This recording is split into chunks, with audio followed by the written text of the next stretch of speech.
Sabe aquele momento incrível em que você acha que a vida que você planejou está se realizando? Que você está preparado, está pronto para viver exatamente tudo que você sonhou e que você planejou?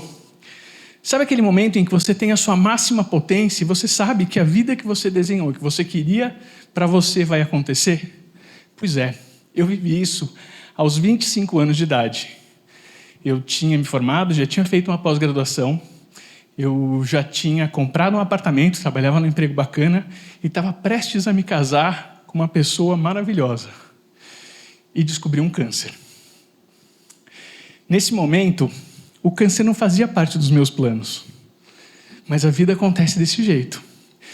Então eu fui procurar um médico, segundo as terceiras opiniões, e depois de uma cirurgia, um prognóstico. O câncer estava localizado e tinha sido totalmente retirado. Então eu estava tranquilo, eu não prestei atenção no que ele falou depois disso. Ele deve ter dito alguma coisa como, eu sugiro que você procure um oncologista, um especialista em câncer. Só que eu não prestei atenção. Então eu fui seguir meus planos. Eu casei, festa, lua de mel, e um ano depois, metástase, que é o código dos médicos para que o câncer, que diz que o câncer está fora de controle e que tinha se espalhado. Dessa vez, eu fui procurar um especialista, um oncologista. E ele foi ver tudo o que tinha acontecido, ele foi pedir exames, e depois de uma nova cirurgia, um novo prognóstico.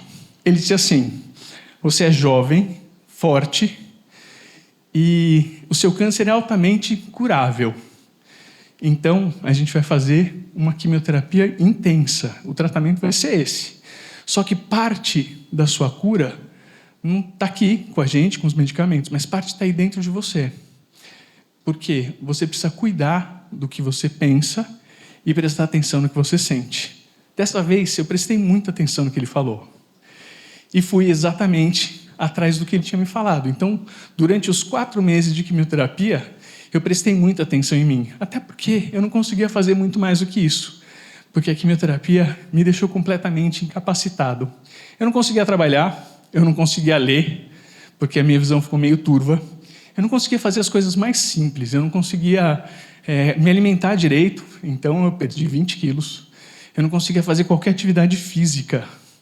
Simplesmente, eu não conseguia tomar um copo d'água. Eu tinha sede, mas tinha que tomar água de pouquinho, porque senão eu passava mal. E nesse instante eu percebi, porque eu estava presente ao que eu sentia, o quanto a gente não dá valor para as coisas que a gente acha que são dadas, que a gente sempre vai ter. A gente nunca imagina que eu vou ter incapacidade de tomar um copo d'água. E desse dia em diante, eu nunca mais tomei um copo d'água do mesmo jeito. E uma cicatriz que eu levo no peito me fazem entender que a vida é impermanente.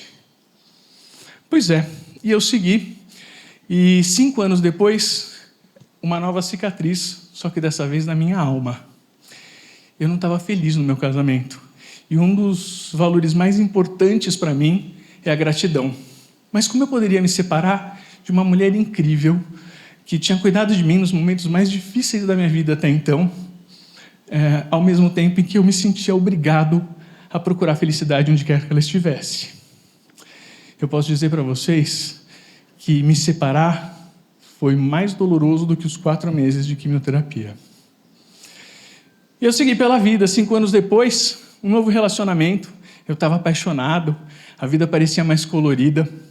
E eu resolvi casar novamente, e com novos sonhos. E um desses sonhos era ser pai.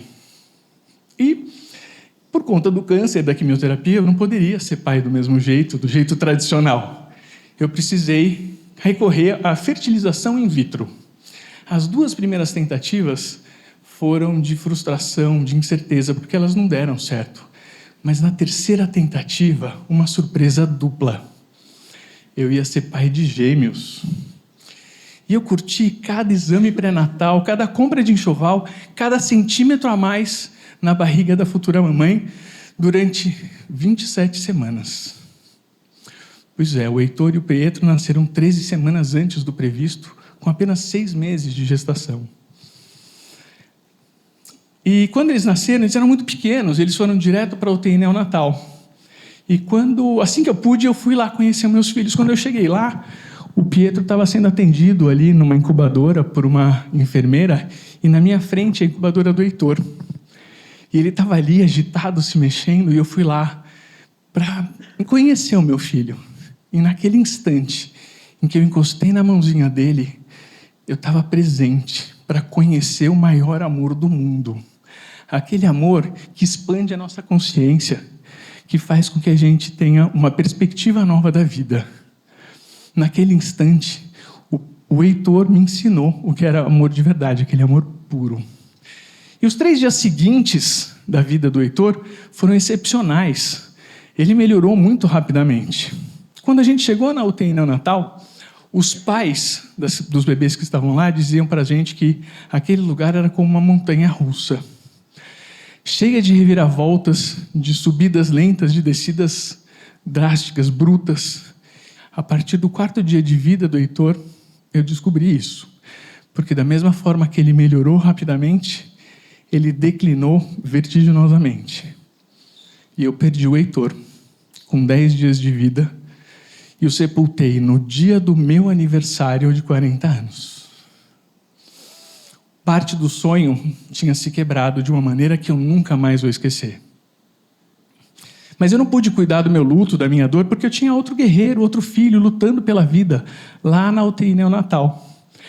E aí eu fui até lá e a gente acompanhou durante todos os dias seguintes a recuperação dele, uns dias melhores, outros piores, até que ele completou 30 dias, na noite mais triste e angustiante da minha vida.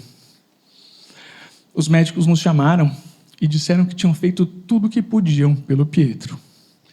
E que a única coisa que eles podiam fazer era esperar para que ele tivesse reação aos medicamentos.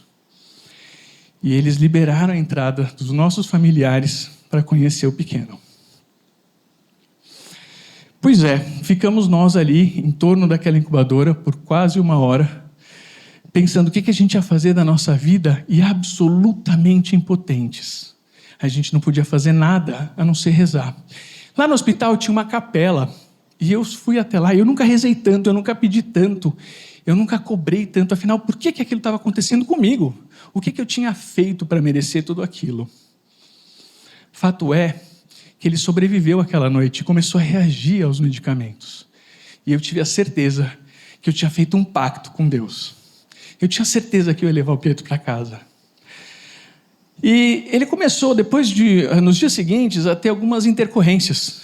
Uma hemorragia intracraniana, o rim parou de funcionar. Só que nada disso importava, eu tinha certeza que eu ia levar ele para casa. Porque ele queria muito viver e porque Deus estava do meu lado. Eu estava errado. Com 50 dias, Pietro foi encontrar o irmão dele.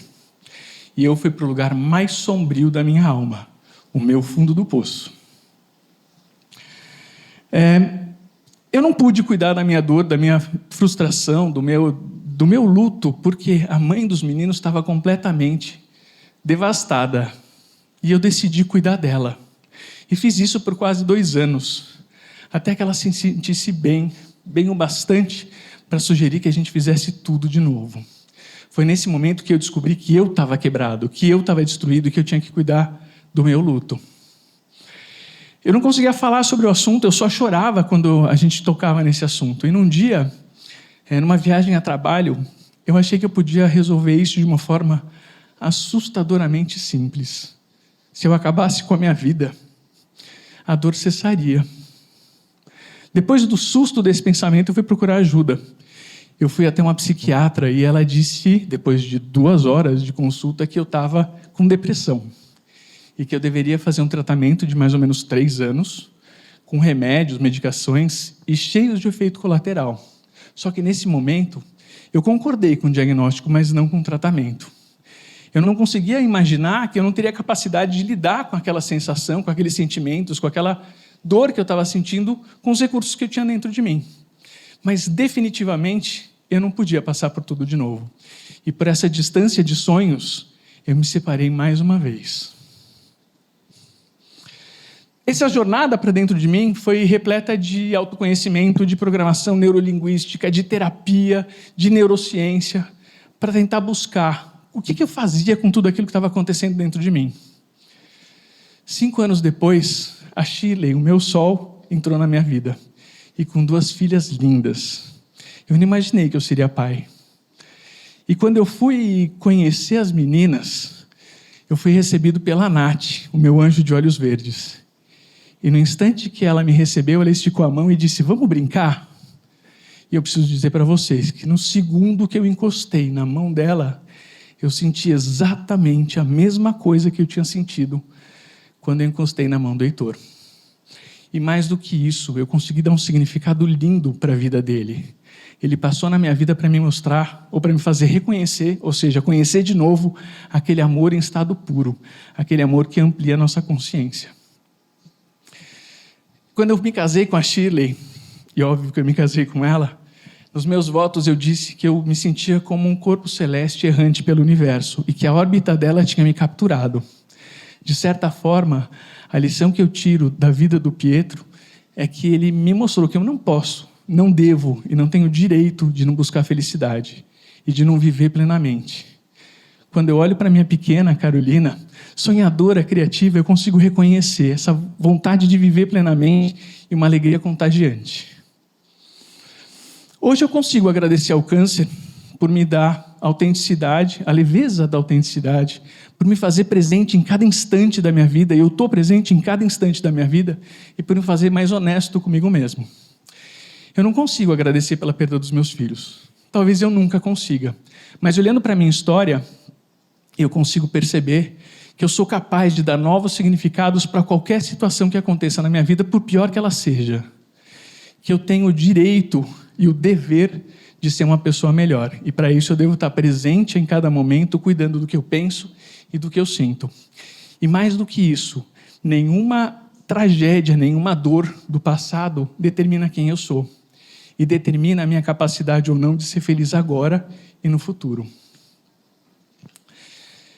Quando a gente é otimista, quando a gente olha para a vida de uma forma otimista, não significa que a gente não vai passar por coisas ruins.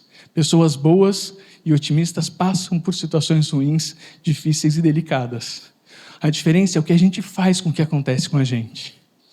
Ser otimista, como eu, é olhar para a situação e saber que mesmo que eu não escolha aquilo que eu vou fazer, eu escolho como eu vou passar por aquilo.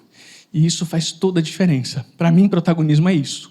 É a capacidade de agir mesmo quando tudo dá errado. Hoje, uma cicatriz no peito e na alma me fazem ser quem eu sou. Me fazem entender que eu devo e preciso tomar decisão mesmo quando tudo dá errado. E que é necessário a gente ser otimista, porque é possível sair do fundo do poço mais forte e mais leve.